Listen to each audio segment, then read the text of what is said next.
After watching that Knicks game, I had to take a walk. I needed to clear my head of all of this bad news I'm about to give you, Knicks fans. It's the front office. Let's go.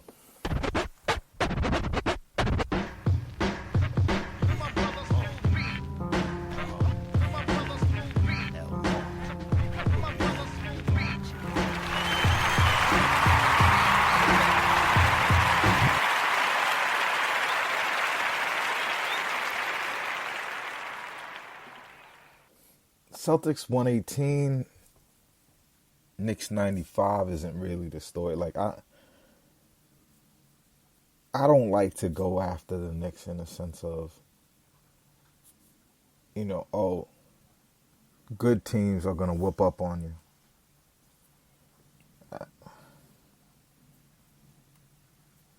What good does that do?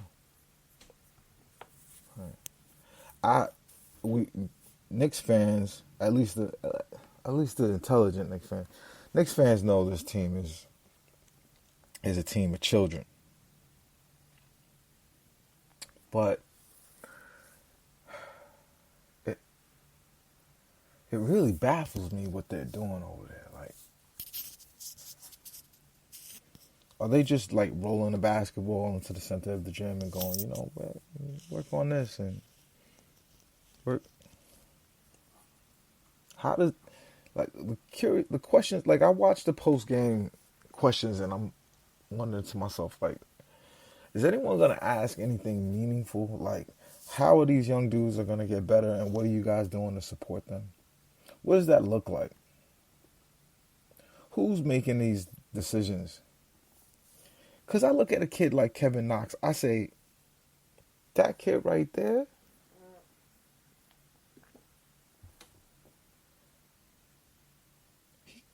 he could be a Marcus Morris type, a more athletic, better shooting Marcus Morris. But I see a lot of overlap. Like, I don't see him working on those skills that'll make that happen. Right? I don't understand how Mitchell Robinson only gets 6 rebounds.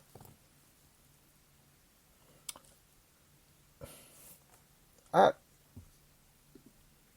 There's a lot of things I need to understand about, because the viewpoint that I'm given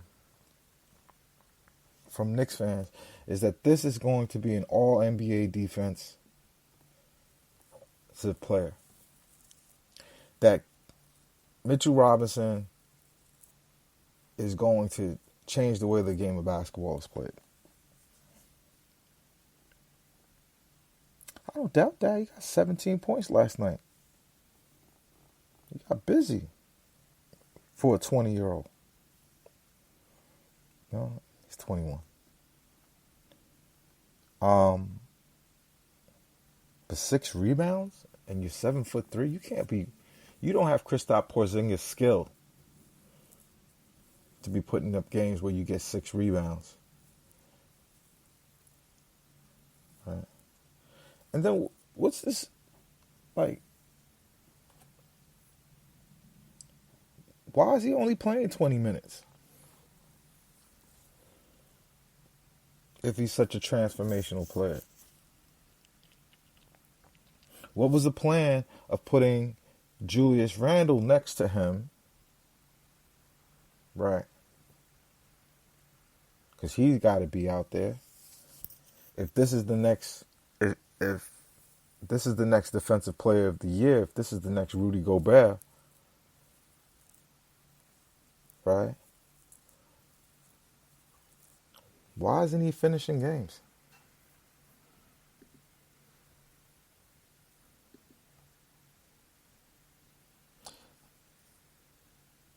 I don't think Knicks fans ask the right questions.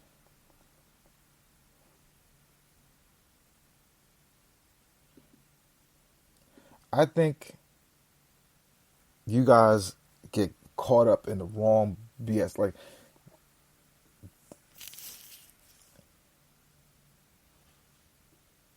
If you Google Durant, Kyrie, Zion, and don't put anything else,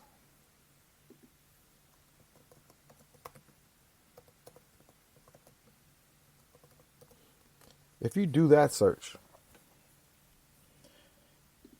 and do nothing else, don't add any names to it, don't spike, don't put the words New York, don't put Brooklyn, don't put Knicks, just put Durant, Kyrie, Zion in a search engine, and you will find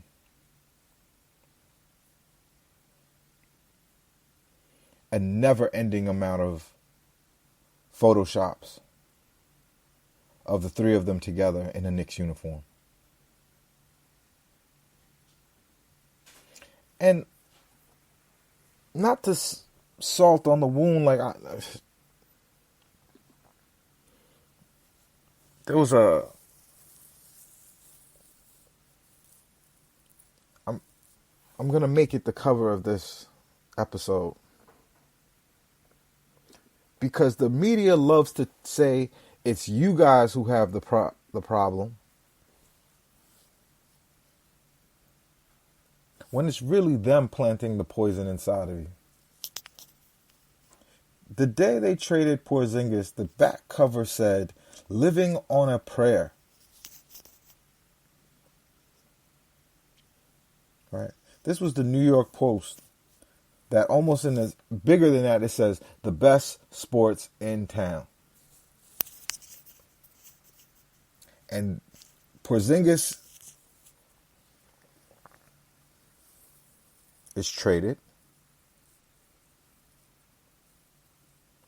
And immediately, February 1st, Friday, 2019. This ain't recent or ain't ancient.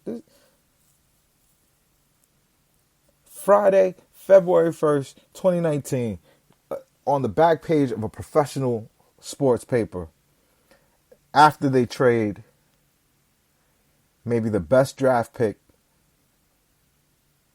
that they've ever made in the 2000s for a pocket of magic beans and Dennis Smith Jr.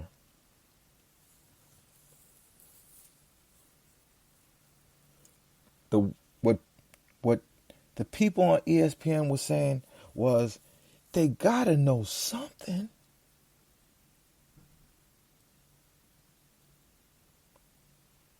For them to have done this,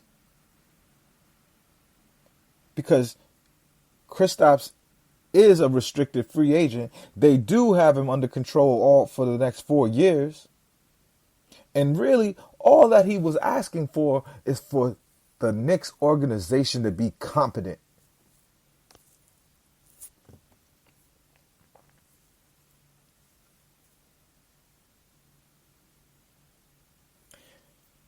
This is a man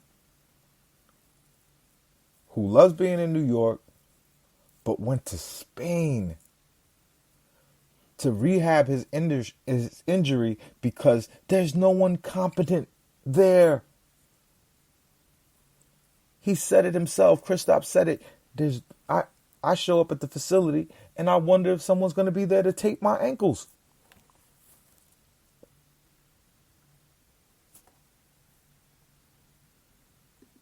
What are we doing, New York City? I watched this game, and in the beginning, it was joyful because as a Nets fan, full disclosure, I grew up a Knicks fan.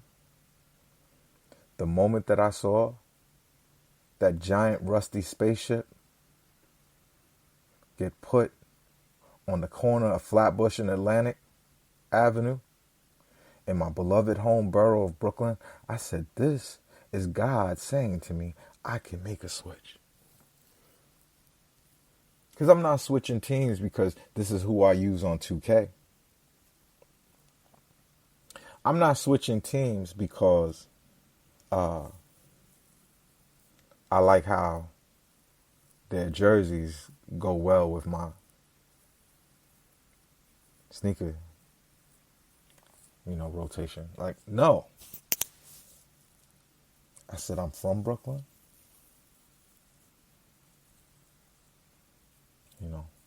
I've taken plenty of ass whoopings in the subways of Brooklyn because of my mouth. I'm going to switch teams. My granddaddy, who was a diehard Dodgers fan, loved baseball, named my pops Larry Doby after the first black American to integrate the American League. He would have wanted me to be a Nets fan. But doesn't mean I have to hate the Knicks. I don't hate the Knicks, and I watch what's going on, and I say to myself, the reason why I made this podcast, I'm going to be honest with you. I made this podcast so that I could know what content creators who I invest in. I am a managing partner at an incubator called QNYC in Bushwick, Brooklyn. We basically find content creator talent that we think are marketable, and we train them in the skills to professionalize and do better, and we give them resources to take their content directly into the marketplace of ideas, which is the advertising and marketing industry. Right? But another reason why I started this podcast was because I think the media in New York has let down Knicks fans. It's let down New York City basketball fans. And the reason why is it's emotional. There needs to be some kind of separation between church and state, or the media and the fan base. And really, the fans are the media now. And, little Stephen Bondy grew up going to the Garden with his dad, the legend. One of the greatest writers New York City has ever seen. Philip Bondy. Right? He loves the Knicks. He doesn't want to tell you negative things. He doesn't want to see the Nets prosper. He doesn't. He's on your side. But Knicks Nation doesn't want to hear anything. Right? They don't want to know about anything. They just want to say they have created this climate where this type of news, where the likelihood that Kyrie Irving, they would go, oh, Kyrie Irving is the godson of Rod Strickland. He's coming home. He's going to be a Knick. No. First round pick, why the Knicks trade Rod Strick. That boy, nice. Is the sage and wise old lyrics of Sadat X of Brand Nubians. When he spit that bar, it touched every Knicks fan's soul because everybody felt like, why is Rod Strickland not playing with Patrick Ewing? And it's because the Knicks do Knicks things.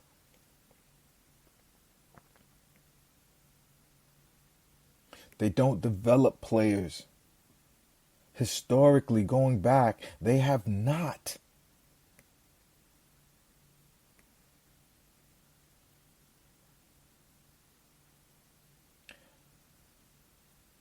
Rod Strickland wasn't sending his godson to go to the Knicks. They traded him. They bounced him out of town. New York kid. Ridiculous handle. All this stuff that you see, that whole arsenal that Kyrie got in his bag of like going to the lane, cuffing the ball, spinning the ball. Like in New York City, we call that jelly. I'm not a young person,